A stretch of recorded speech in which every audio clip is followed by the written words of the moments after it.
3, 2, 1. Audio Jungle. Audio Jungle.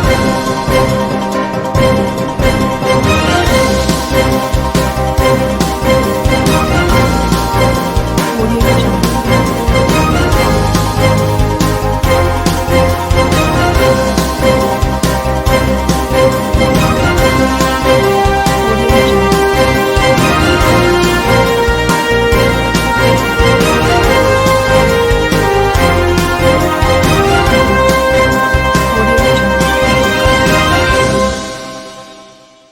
नमस्कार, मैं हूं नरेश राघानी और आप देख रहे हैं हॉराइजन न्यूज। 42 करोड़ की लागत से तीर्थराज पुष्कर में गंदे पानी की रोकथाम का मसौदा तैयार। एडीए के द्वारा डीपीआर तैयार करने से पूर्व सुझाव के लिए बनाई गई बैठक। एडीए के द्वारा डीपीआर तैयार करने से पूर्व सुझाव के लिए बुलाई गई बैठक। तीर्थराज पुष्कर सरोवर में बारिश के पानी के साथ जाने वाले गंदे पानी की रोकथाम के लिए अजमेर विकास प्राधिकरण की ओर से डीपीआर तैयार की जा रही है।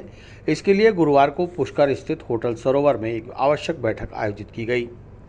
एडीए के ओर से आयोजित बैठक में सरोवर में जाने वाले गंदे पानी की समस्या के समाधान पर गहनता से मंथन किया गया। समाधान के लिए नगर के प्रबुद्धजनों व जनप्रतिनिधियों से सुझाव मांगे गए।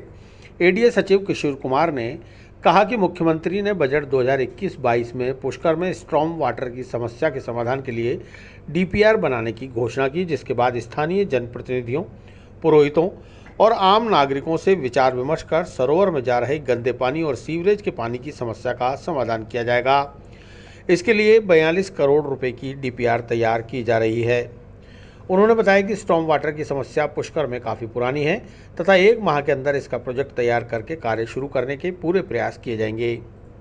उन्होंने कहा कि सरोवर में सीवरेज का गंदा पानी न जाए, इसके लिए बैठक में स्थानीय लोगों द्वारा दिए गए सुझावों के अनुसार ही कार्य किया जाएगा।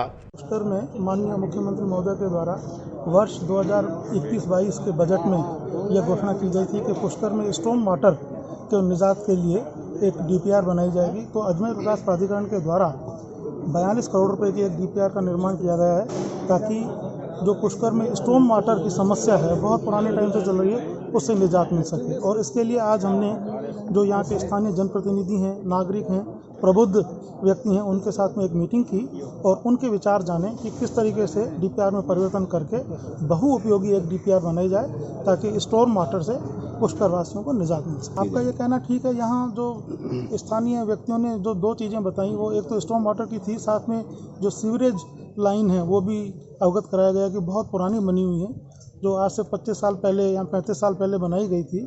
उसके सिस्टम को और आपके सिस्टम को अपग्रेड करना बहुत आवश्यक है। उसकी भी एक समस्या सामने आई है, तो उसकी भी हम डीपीआर तैयार करवाएंगे और उसके बारे में भी कार्य करेंगे। ये प्रकरण भी आज जनप्रतिनिधियों ने और स्थानीय नागरिकों ने मुझे अवगत कराया है। तो चूँकि ये निर्माण जो है मंदिर की तरफ से कराया जा रहा है और वास्तव में अगर इसमें समस्या है जैसा कि बताया गया है, तो मैं माननीय जिला कलेक्टर महोदय से चर्चा करके और इसका निराकरण करा। हमारी डीपीआर लगभग तैयार है। अब जो ये आज हमारे जनप्रतिनिधियों ने और स्थानीय नागरिकों ने और प्रबुद्ध व्यक्तियों ने जो अपने सुझाव प्रस्तुत किए हैं, इनको इनकॉर्पोरेट करेंगे और लगभग 1 महीने के अंदर अंदर, मेरा ख्याल है कि 1 महीने के अंदर अंदर हम लोग इसको पूर्ण कर देंगे, ताकि सारे सुझाव इनकॉर्पोरेट हो जाए। पुष्कर विधायक सुरेश सिंह रावत ने तीर्थ गुरु पुष्कर सरोवर में जाने वाले गंदे पानी पर चिंता का इजहार करते हुए कहा कि सीवरेज और गंदे पानी के सरोवर में जाने की समस्या के समाधान के लिए अगले 50-60 वर्षों को ध्यान में रखते हुए एक स्थायी योजना बनाई जाए, जिसमें बजट का अभाव ना हो और तीर्थ गुरु पुष्कर की मर्यादा बनी रहे। सीवरेज ड्रेनेज सिस्टम को लेके बैठक हुई। ये हमारी वर्षों पुरानी समस्या थी तीर्थराज पुष्कर की। इसके अंदर अजमेर विकास प्राधिकरण द्वारा सब लोगों से सुना और हमने सुझाव दिए कि भाई सीवरेज लाइन और ये जो बरसात का जो गंदा पानी है, दोनों के अलग अलग डीपर बनाओ और दोनों का जो पूर्ण रूप से समाधान होगा तभी समस्या का समाधान होगा। और भविष्य की ज़रूरतों को ध्यान में रख के ये बनाएं, ताकि आने वाले 50-60 सालों तक इस समस्या का समाधान नहीं हो। और दूसरा, आज बजट के अंदर जो माननीय मुख्यमंत्री जी ने घोषणा करी थी पुष्कर की 3 सड़कों के लिए, तो आज वो भी घोषणा कर दी। उनके लिए धन्यवाद।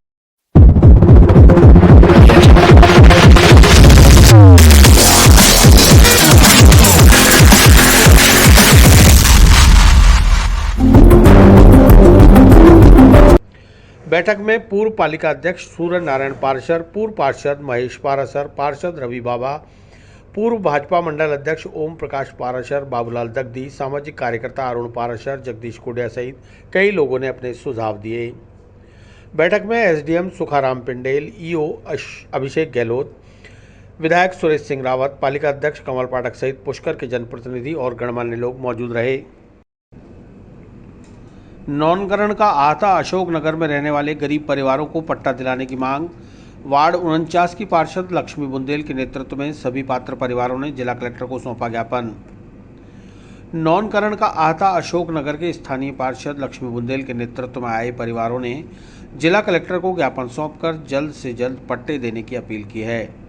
पार्षद लक्ष्मी बुंदेल ने बताया कि उनके वार्ड 49 में लगभग 70 साल से बसी आवासीय बस्तियों, जिसमें पानी, बिजली एवं मूलभूत सुविधायुक्त मकान में लोग रह रहे हैं, लेकिन आज तक उन्हें मालिकाना हक के पट्टे नहीं दिए गए, जिसके कारण वह सरकार की विभिन्न सरकारी योजनाओं से वंचित रहते हैं। ये सभी गरीब और निम्न वर्गीय परिवार हैं जो आज तक सरकारी योजनाओं का लाभ उठा नहीं पाए। वर्तमान में जिस तरह से राज्य सरकार ने उन बस्तियों को चिन्हित किया है जिनमें मूलभूत सुविधाएं पूर्ण रूप से विकसित हो चुकी हैं, उन्हें पट्टा देने की प्रक्रिया अपनाई जा रही है। लिहाजा इन लोगों को भी उन योजनाओं में शामिल कर जल्द से जल्द पट्टे दिए जाएं।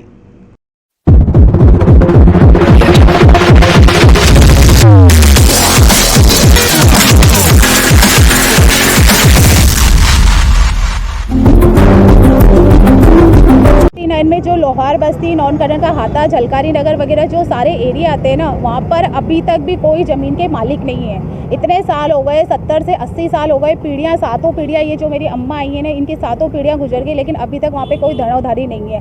कहने में ये आता है कि कोई भी इनके मालिक नहीं है। हम ये चाहते हैं, हमने कलेक्टर साहब को, हेमंत भाटी जी के नेतृत्व में कलेक्टर साहब को एक ज्ञापन दिया है। मैंने सर से रिक्वेस्ट करी और सर से मांग करी है कि सर इतनी सारी पीढ़ियाँ गुजर गई, अभी तक यहाँ कोई नहीं है। जो कहता है वो कहता है मैं इसका मालिक हूँ, मैं इसका मालिक हूँ, लेकिन अभी तक कोई मालिक नहीं है। हम ये कहना चाहते हैं कि सर, जैसे शांति धारीवाल जी ने 10 लाख लोगों को पट्टे देने का वादा करा है, वैसे हम लोग भी, मेरा जो वार्ड लगता है नौनकरण का हाता वगैरह जो भी एरिया आता है, मैं ये चाहती हूँ कि सर से रिक्वेस्ट है कि सर नम्र निवेदन करके कि आप है ना यहाँ पर आइए, सर्वे करिए और इन लोगों को पट्टे देने की मांग रखी है मैंने। और मुझे पूरा आश्वासन है, मेरे साथ जो मेरे AEN JEN सर जो है वो मतलब सारे के सारे सर्वे करें। अभी कम से कम मैंने 100 से 150 लोगों के पट्टेों का सर्वे करवा के और फॉर्म भर दिया। मैंने अभी इन लोगों को ये कहा है कि मैं पूरी गतिविधियों के साथ आप लोगों के साथ पंख से पग लगा के चल रही हूँ। होना नहीं होना एक वो है, लेकिन हम लोग सर से रिक्वेस्ट करना चाहते हैं कि सर जैसे जल्दी से जल्दी सर्वे करिए और इन लोगों को पट्टे की मांग करते हैं।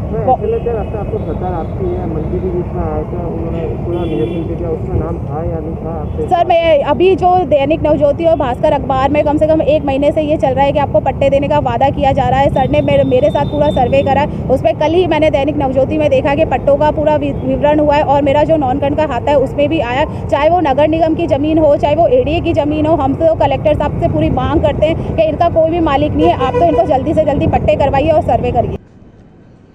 समुदाय विशेष के भीख मांग रहे परिवार के साथ मारपीट के मामले में आया नया मोड़। रामगंज थाना पुलिस ने पीड़ित परिवार को गुजरात से किया दस्तयाब, अस्पताल में कराया मेडिकल। 20 अगस्त को एक समुदाय विशेष के भीख मांग रहे परिवार के साथ मारपीट के वायरल वीडियो मामले में अब अभियुक्तों के खिलाफ मॉब लिंचिंग की धारा भी जोड़ दी गई है। रामगंज थाना प्रभारी सत्येंद्र सिंह नेगी ने बताया कि पीड़ित एहसान व उसके साथ मौजूद किशोरी को गुजरात से पुलिस अपने साथ ले आई है और आज जेएलएन अस्पताल में सभी का मेडिकल करवाया गया है। साथ ही 164 के बयान दर्ज कर आरोपी चंद्रवरदाई नगर निवासी ललित शर्मा, सुरेंद्र उर्फ सोनू, तेजपाल, रोहित और शैलेंद्र टांक के विरुद्ध धार्मिक भावनाओं को ठेस पहुंचाने, सांप्रदायिक सौहार्द बिगाड़ने व मारपीट के आरोप में IPC की धारा 153A, 295A, 323 और 341 के साथ ही प्रोटेक्शन फॉर्म लिंचिंग एक्ट 2017 की धारा को जोड़कर मुकदमा दर्ज कर लिया गया है। इसके साथ ही फरार चल रहे आरोपियों की तलाश भी शुरू कर दी गई है।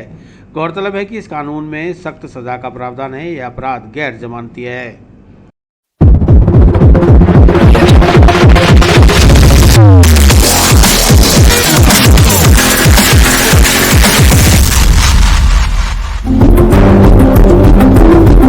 दिनांक 18 तारीख को इस मुस्लिम फकीर था जिसके साथ 2 बच्चे थे जिनके साथ कोई मारपीट हुई थी, इसका वीडियो वायरल हुआ था।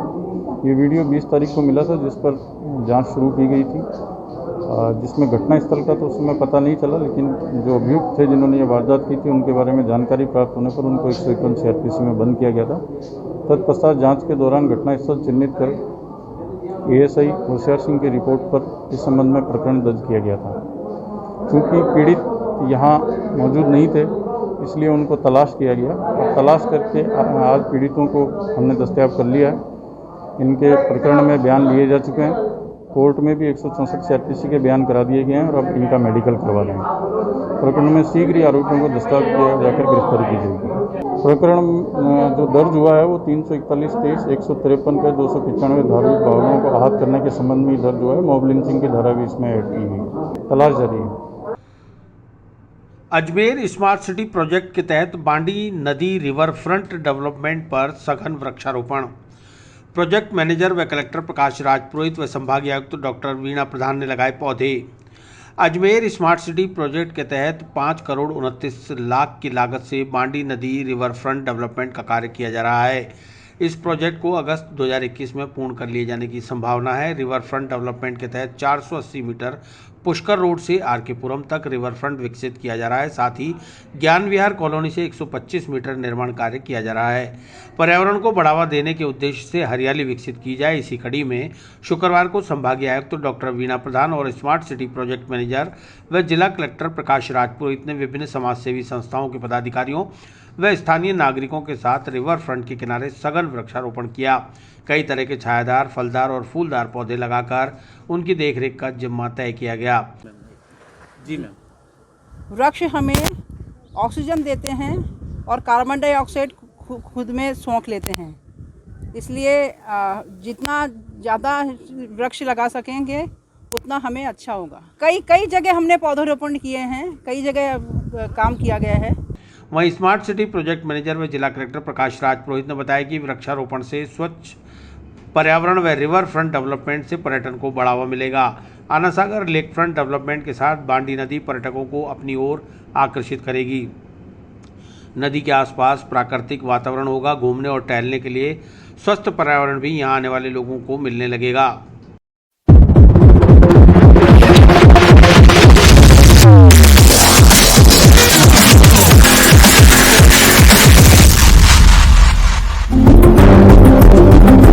ये स्मार्ट सिटी के अंतर्गत बांडी रिवर फ्रंट एक डेवलप किया जा रहा है, जिसमें बांडी जो नाला आ रहा है आना सागर में, उसके अलॉन्ग वे एक अच्छा सौंदर्यीकरण पाथवे प्लांटेशन वगैरह है। इसके तहत आज प्लांटेशन का कार्यक्रम यहाँ रखा गया और यहाँ पर जो लोकल वार्ड वासी, कॉलोनी वासी, इनके साथ मिलकर एक प्लांटेशन का काम किया जा रहा है और उम्मीद की जा रही है कि जो यहाँ पर लोकल जो रेजिडेंट्स हैं वो इन प्लांट्स को देख रेख करेंगे और ये आने वाले समय में बहुत ही अच्छा ये लोगों के लिए स्पॉट उभर के आएगा।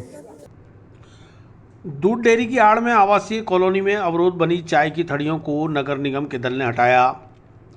नगर निगम की राजस्व निरीक्षक ने दलबल के साथ अवैध रूप से संचालित थड़ियों सहित सामान को किया जब्त। नगर निगम की राजस्व निरीक्षक श्वेता चौधरी के नेतृत्व में नगर निगम के दल ने शुक्रवार को आयुक्त द्वारा मिले निर्देशों के मुताबिक मित्तल अस्पताल के पास आवासीय कॉलोनी में जाने के रास्ते में व्यवधान बनी 2 चाय की थड़ियों को हटाकर उनका सामान जब्त कर लिया और उन्हें आगे से अतिक्रमण न करने के लिए पाबंद किया। श्वेता चौधरी ने बताया कि सरस डेयरी की आड़ में आगे और पीछे 2 ठेलों पर अवैध रूप से चाय की थड़ियां संचालित की जा रही थी, जिन पर दिन भर लोगों का जमावड़ा लगा रहता था, जिससे कॉलोनी में आने जाने में लोगों को परेशानी उठानी पड़ती थी, जिनके खिलाफ नगर निगम में शिकायतें मिल रही थी। इसलिए आज इस कार्रवाई को अंजाम दिया गया है। उन्होंने बताया कि इसके अलावा शहर में जहां जहां भी अवैध रूप से अतिक्रमण कर लोग काबिज हो रखे हैं, वे अपने स्तर पर उन्हें हटा ले, अन्यथा नगर निगम आकर उनका सामान जब्त करेगी।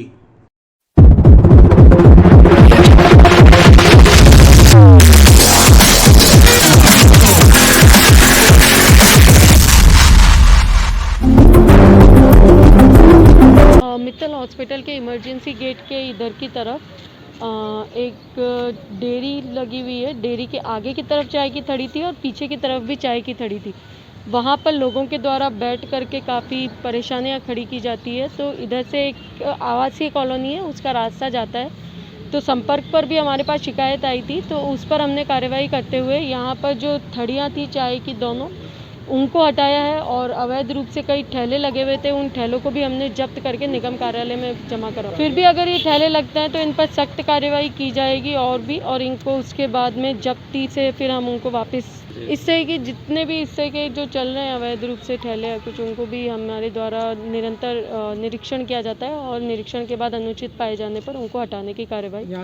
यहाँ से चाय की थड़ी है, सिलेंडर है, केबिन्स है और ठेले हैं और ड्रम्स वगैरह हैं, ये जब्त किया गया है। राजस्व अनुसंधान एवं प्रशिक्षण संस्थान सभागार में 2 दिवसीय राज्य स्तरीय निर्णय लेखन कार्यशाला संपन्न। कार्यशाला में राज्य के विभिन्न जिलों से आए अतिरिक्त जिला कलेक्टर और आरएएस अधिकारी हुए शामिल। अजमेर के राजस्व अनुसंधान एवं प्रशिक्षण संस्थान में 26 और 27 अगस्त को 2 दिवसीय राज्य स्तरीय निर्णय लेखन कार्यशाला का आयोजन किया गया।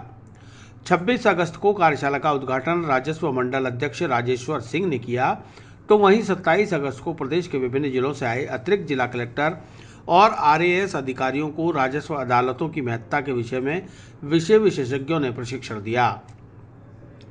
राजस्व अनुसंधान एवं प्रशिक्षण संस्थान के निदेशक आशुतोष गुप्ता ने बताया कि राज्य में निर्णय लेखन के वृहद स्तरीय प्रशिक्षण कार्यक्रम में विषय विशेषज्ञों द्वारा प्रशिक्षित किया जाना एक नया नवाचार है। इसके दूरगामी परिणाम सामने आएंगे। उन्होंने कहा कि 23-24 सितंबर को पूरे राज्य में एक साथ सेमिनार व कॉन्फ्रेंस होगी, जिसमें इस कार्यशाला में प्रशिक्षित लोग अपने अपने जिलों में मास्टर ट्रेनर्स की भूमिका निभाएंगे और जिले के दूसरे राजस्व अधिकारियों को भी प्रशिक्षित करेंगे। उन्होंने बताया कि आज आयोजित 2 दिवसीय कार्यशाला में 25 जिलों से आए अधिकारी शामिल हुए हैं। 6 जिलों में पंचायत चुनाव के चलते अधिकारी शामिल नहीं हो सके। गुप्ता ने बताया कि तीसरा और अंतिम प्रशिक्षण 2 और 3 सितंबर को होगा। उसमें उपखंड अधिकारी और सहायक जिला कलेक्टर शामिल होंगे। 33 जिलों से कोई 40 उपखंड अधिकारी और सहायक जिला कलेक्टर्स के शामिल होने की संभावना है।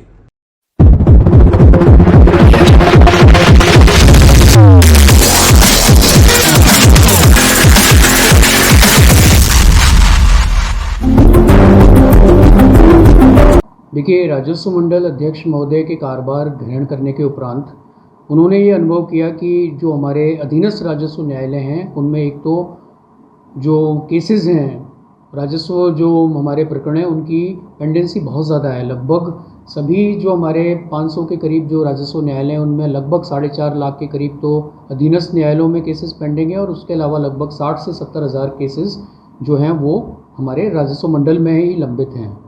तो मुख्य चीज़ उन्होंने कार्यभार ग्रहण करने के उपरांत यही देखा कि जो न्यायालय द्वारा जो निर्णय प्रतिपादित होता है, अगर वो डिफेक्टिव होगा, त्रुटिपूर्ण होगा, तो आगे चलकर उसमें और पेचीदगियाँ आएंगी और लिटिगेशंस की मल्टीप्लिसिटी बढ़ेगी, वाद की बहुत ज़्यादा स्थिति बढ़ती जाएगी।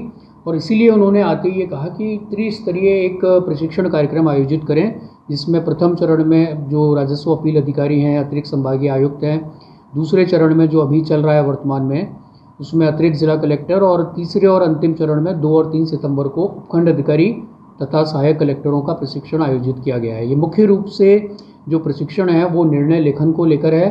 इसके अलावा जो दिन प्रतिदिन के आधार पर कोर्ट में जो भी धाराएं हैं, राजस्थान काश्तकारी अधिनियम है, राजस्थान भू राजस्व अधिनियम है, इन दोनों अधिनियमों की जो धाराएं दिन प्रतिदिन के आधार पर पीठासीन अधिकारियों के काम में आती हैं, उन धाराओं के बारे में विशद जो जानकारी है उसको देने के लिए हमने जो फैकल्टी बुलाई है, अतिथि वक्ता बुलाए हैं। उनमें राजस्व मंडल के वर्तमान जो सदस्यगण हैं, राजस्व मंडल के वरिष्ठ अधिवक्ता हैं, राजस्थान न्यायिक सेवा के अधिकारी हैं। तो वो विगत 2 प्रशिक्षणों से अपना सारा जो भी जानकारी है वो प्रशिक्षु अधिकारियों को दे रहे हैं और आगे चलकर प्रशिक्षु अधिकारी जो हैं वो अपने ज़िलों में जाकर मास्टर ट्रेनर्स की भूमिका निभाएंगे। और राजस्व मंडल अध्यक्ष महोदय द्वारा जो निर्देश पारित किए गए हैं उसके हिसाब से 23 और 24 सितंबर को संपूर्ण राजस्थान में एक साथ सेमिनार्स और कॉन्फ्रेंस होंगी, जिसमें यहाँ से जो प्रशिक्षित होकर लोग जा रहे हैं वो अपने अपने ज़िलों में मास्टर ट्रेनर्स की भूमिका निभाएंगे और ज़िले के दूसरे जो राजस्व अधिकारी हैं उनको भी प्रशिक्षित करेंगे। आज वाले जो प्रशिक्षण है उसमें लगभग 25 ज़िलों से अधिकारी यहाँ उपस्थित हुए हैं। 6 ज़िलों में पंचायत चुनाव के कारण अधिकारी आ नहीं सके और इसी प्रकार जो तीसरा और अंतिम प्रशिक्षण होगा 2 और 3 सितंबर को, उसमें भी उपखंड अधिकारी आएंगे और सहायक जिला कलेक्टर आएंगे। तो लगभग 33 जिलों से उपखंड अधिकारी और कुछ सहायक कलेक्टर, मतलब 40 के करीब लोगों के प्रतिभागियों के आने की संभावना है। अजमेर के व्यस्तम नया बाजार में 6 दुकानों के अचानक छज्जे गिरने से मचा हड़कंप। एक सर्राफा व्यवसायी द्वारा छज्जे गिरने से पहले संभल जाने से हादसा टला, नहीं हुई कोई जनधन की हानि।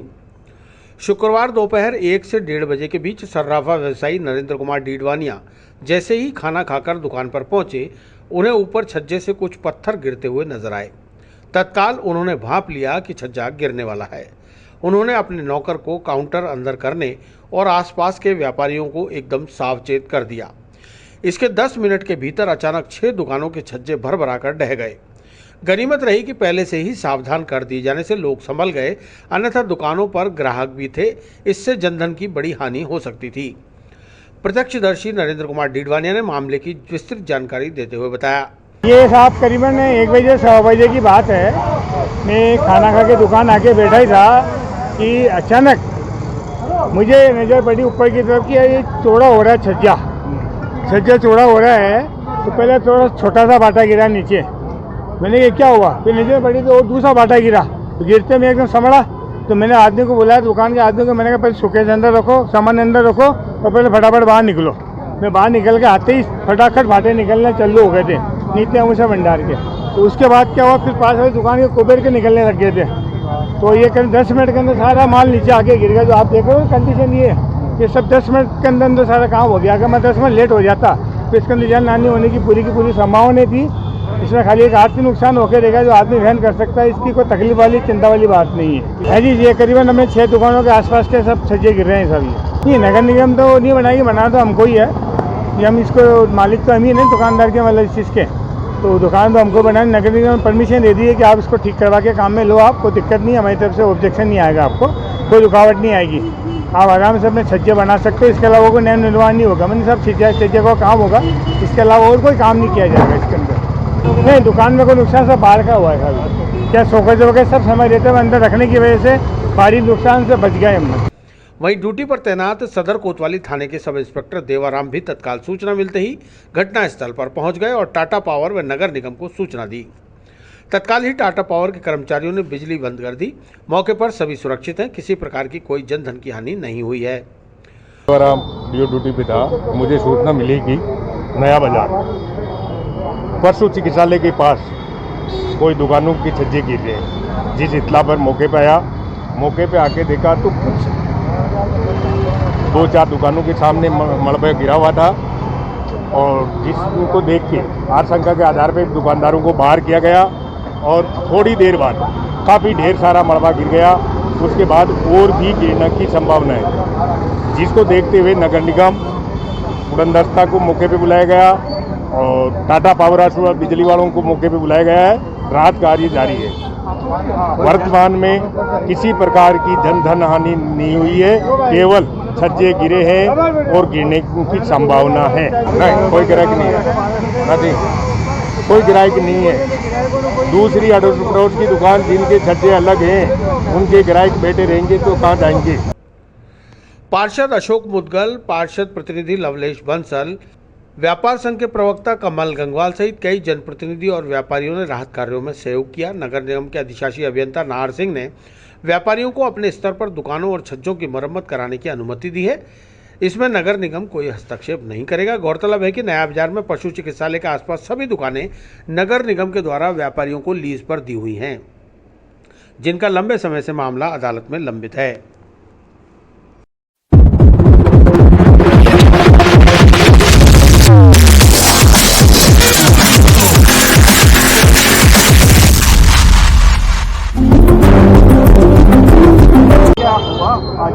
आज करीब 1:30 और 2 के बीच की बात है। एक थोड़ा सा छज्जा गिरा। पहले ये जानवरों के अस्पताल नया बाजार के अंदर भीड़ भाड़ वाला इलाका था। कुछ ही समय बाद धड़ाम से 5 दुकानों का छज्जा एक साथ गिर गया। इसकी वजह की जो ऊपर छत थी, इसकी नालियाँ थी, जो बरसात का पानी इकट्ठा हो गया, उन नालियों की सफाई नहीं हो पाई, नालियाँ खुल नहीं पाई। इस वजह से आरसीसी के जो सरिये थे वो गल गए थे। इस वजह से ये छज्जा एकदम से धड़ाम से नीचे गिर चुका है। ये नगर निगम की प्रॉपर्टी है। नगर निगम ने इसको 2002 के अंदर लीज पे दी हुई है यहाँ पे, और अभी जानवरों के अस्पताल के अंदर पीछे काम भी चल रहा है। कुछ हो सकता है आवाज़ हुई हो, कुछ हुआ, कुछ भी हो सकता है। पीछे छत पे जाने की इनको अनुमति नहीं है, छत पे जाने का इनका रास्ता नहीं है जो ये साफ़ सफाई दुकानदार कर सके। इसकी वजह से ये गिर गया। गनीमत रही, कोई जनहानि नहीं हुई, भगवान का शुक्र है। कोई भी यहाँ पे आदमी उस टाइम पे नीचे नहीं था। जिस टाइम पे छोटा हिस्सा गिरा उसी टाइम पे सब सचेत हो गए और बाहर निकल गए दुकान से। कुछ ही पल के अंदर धड़ाम से आवाज़ आई और जर करके ये नीचे गिर गया। साफ़ सफाई जिम्मेदारी तो निगम की भी नहीं है, ये दुकानदारों की है। दुकानदारों की प्रॉपर्टी है। इस टाइम पे निगम ने तो इनको अलॉट कर दी दुकानें। पहले पीछे से जाते थे, जानवरों के अस्पताल के पीछे से इनको ऊपर जाके ये साफ़ सफाई करते थे। इस टाइम पे जानवरों के अस्पताल के अंदर काम चल रहा है, इसलिए अंदर जा नहीं पाए। खाली कराने की कार्रवाई कर रही है। अभी निगम के अधिकारी आए हैं, पुलिस का जाब्ता बुलवाया। अब इनको कहा है, जो 2-4 ग्राहक बैठे हैं ये कह रहे हैं भाई इनको निपटा के इनको खाली करवा रहे हैं। गोलपुर प्याऊ नया बाजार स्थित नगर निगम की 6 दुकानें, जिनके ऊपर जो छज्जा बना हुआ था काफ़ी समय पुराना था, वो बारिश की वजह से आज अचानक गिर गया। भगवान का शुक्र है कि कोई प्रकार की जनहानि नहीं हुई। लेकिन मैं इस मौके पर राज्य सरकार से और नगर निगम प्रशासन से ये कहना चाहूँगा कि जो ये नुकसान हुआ व्यापारियों का, और जो इसमें एक रिस्क हो रहा है कि जो टूटे जीर्ण शीर्ण हालत में है, उसको शीघ्र दुरुस्त कराकर आम व्यापारियों को इन व्यापारियों को राहत पहुँचाई जानी चाहिए। चूँकि अभी कुछ समय से ही तो व्यापार चल रहा है, कोरोना की वजह से आम व्यापारी पहले से ही त्रस्त था, और जब अभी थोड़ा थोड़ा व्यापार चलना शुरू हुआ और भगवान के शुक्र से आज हम कोरोना से पूरी तरह से मुक्त होना जा रहे हैं। ऐसे में जब ये धंधा चल रहा है और ये नुकसान हो गया तो इसको नगर निगम प्रशासन शीघ्र दुरुस्त कराकर आम व्यापारियों को राहत प्रदान करे। देखिए, आज सूचना मिलने पर पार्षद अशोक जी मुदगल और मैं दोनों यहाँ पर पहुँचे और पाया कि 5 दुकानों के छज्जे यहाँ पे नीचे गिर चुके हैं। तो तुरंत हमने यहाँ पर टाटा पावर को बुलाकर लाइटों का कनेक्शन कटवाए, और जब यहाँ पर निगम की मौके पर टीम पहुँची है तो हमारे अधिशासी अभियंता है नाहर सिंह जी, तो उन्होंने मौका देखकर और यहाँ के जो दुकानदार हैं उनसे बातचीत कर उनको कह दिया है कि व्यापारी अपने स्तर पर इसको ठीक करा सकते हैं। नगर निगम की तरफ से किसी भी अधिकारी को इस पर कोई आपत्ति नहीं है, क्योंकि बारिश की वजह से ये छज्जा काफ़ी जर्जर अवस्था में था और इसलिए आज एकदम से नीचे आ गया। तो हम सबकी भी संवेदनाएं समस्त व्यापारियों के पक्ष में है और साथ में है। देखिए, आपका कहना बिल्कुल सही है कि जितनी पुराना ये छज्जा है और उतनी पुरानी ये छत है। चूँकि छत को बहुत ज़्यादा नुकसान नहीं हुआ है, छत बिल्कुल ठीक अवस्था में है, लेकिन अभी फिलहाल जो सबसे बड़ा नुकसान हुआ है वो छज्जे को हुआ है। तो अभी पहले एक बार ही छज्जे की कार्रवाई हो जाए, ज़रूरत पड़ी तो आगे फिर इनको जो परमिशन देनी होगी वो नगर निगम में बैठ के फिर तय किया जाएगा। हाँ, ये देखो, ये इनका क्या है कि मामला राज्य सरकार में भी लंबित है, और वैसे तो अगर ये लोग चाहें तो सीढ़ी का इस्तेमाल करके साफ सफाई करवा सकते हैं, लेकिन फिर भी जितनी संभव हो सकेगी हम इन व्यापारियों की मदद करके इनको राहत दिलाने का प्रयास करें। विस्तार से पढ़ने के लिए लॉग इन करें horizonhinj.com। सच के साथ।